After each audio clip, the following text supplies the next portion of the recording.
Welcome back to Local 5 Live. Well, the holiday season is a great time for families and friends to get together.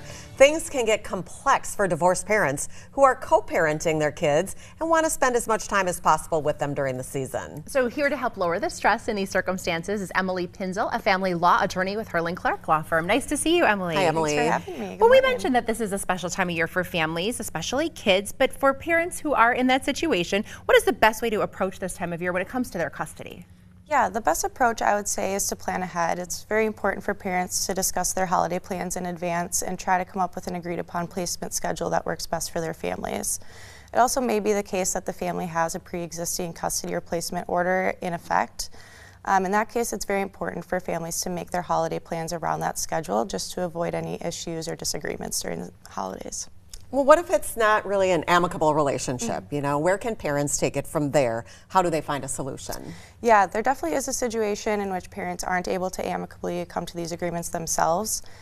In those situations, it's best for attorneys or the court to get involved to help create a holiday placement schedule for the family. Again, it's really important to address these issues in advance so that the holidays can run smoothly and everyone can be on the same page. Sure. How about travel? Maybe we do have custody arrangements in place and we want to take our kids on a vacation somewhere. How do we navigate that? Yeah, that's definitely doable. Again, it's really important to make any travel plans in advance, to discuss them with the other parent. And travel plans do need to follow any pre-existing custody or placement order. How about kids? Should they be considered when discussing the plans for the holidays?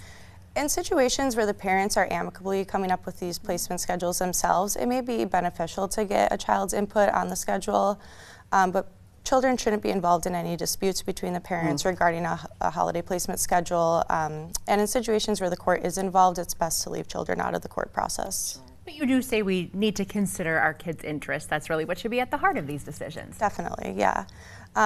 Emotions can run high during the holiday season, particularly when families are going through a divorce or separation and they are having to share placement of their children during the holidays. It's important, though, to keep a positive environment for the kids during the holidays, obviously, and generally speaking, it is in a child's best interest to spend time with both parents during the holidays. When should we make the decision to come see someone like Herrling Clark? I would say at any point that there's kind of a disagreement regarding placements, custody and placement, particularly with the holidays approaching, I would say even before Thanksgiving, to start talking about this with the other parent, and if you're struggling to come to an agreement, come see an attorney. Sure. And even if we've had something in place for a while, there are options to change that up as we navigate life, so to speak. Yeah, definitely, especially as children grow older, families change, and plans can change too. All right. Well, you will find Herrling Clark offices in Appleton, Green Bay, Oshkosh, and Wapaka. Give them a call. It's 920-739-7366, online herlingclark.com. Thanks, Emily. Thank you.